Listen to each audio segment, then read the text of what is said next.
The Indonesian airplane that crashed overnight with 189 people on board. As CBS News' Laura Podesta explains, it was a brand new aircraft that had just been delivered to the airline a few months ago. A new processing facility to turn wastewater into electricity is now in operation in Green Bay. Federal investigators are still trying to figure out who sent explosive devices to prominent Democrats and critics of President Trump. After a gunman opened fire in a Pennsylvania synagogue, investigators are working on piecing together motivations and stories from survivors. President Trump is warning of severe consequences for those found responsible for his likely death. Statewide hotline has opened up this week for those in Wisconsin suffering with drug or alcohol addiction. Part 1 followed the arrest, prosecution, and conviction of Avery. Police are looking for information in a recent death investigation in the city. Just in time for the new Avengers movie that's coming out this week, the Manitowoc Public Library is inviting all superheroes to come out for a day full of fun. The crash happened Sunday night while a 13-year-old boy was riding his bike on State Park Road crossing County Highway Double K when he was struck by that motorcycle. Helicopter search later found the boat, but nobody was in it. We'll keep you posted with the latest developments. The pool suffered severe structural damage after groundwater underneath caused the deep well to lift from 6 inches to 2 feet. And today's your last chance to try some of the best food in the Fox cities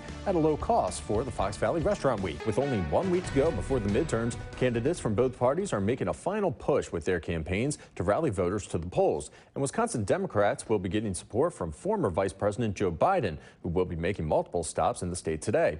The former VP will first speak at an early vote rally at UW-Madison with Senator Tammy Baldwin and gubernatorial candidate Tony Evers. Doors will open for that event at 9 o'clock this morning. Then later on today, Biden and Evers will travel to another rally at Laborers Local 113 in Milwaukee.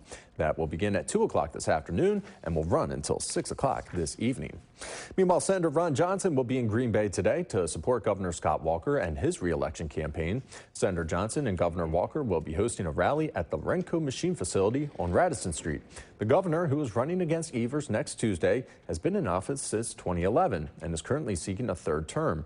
The rally at Renco Machine is expected to begin at 10:30 this morning. Some new developments for us this morning. The Barron County Sheriff's Department has arrested a man for burglary at the home of missing 13-year-old Jamie Gloss. 32-year-old Kyle Yonke of Cameron was taken into custody on Saturday. However, he's been cleared of any involvement in Jamie's disappearance or her parents' death. Jamie has now been missing for over 2 weeks, and her parents were laid to rest on Saturday.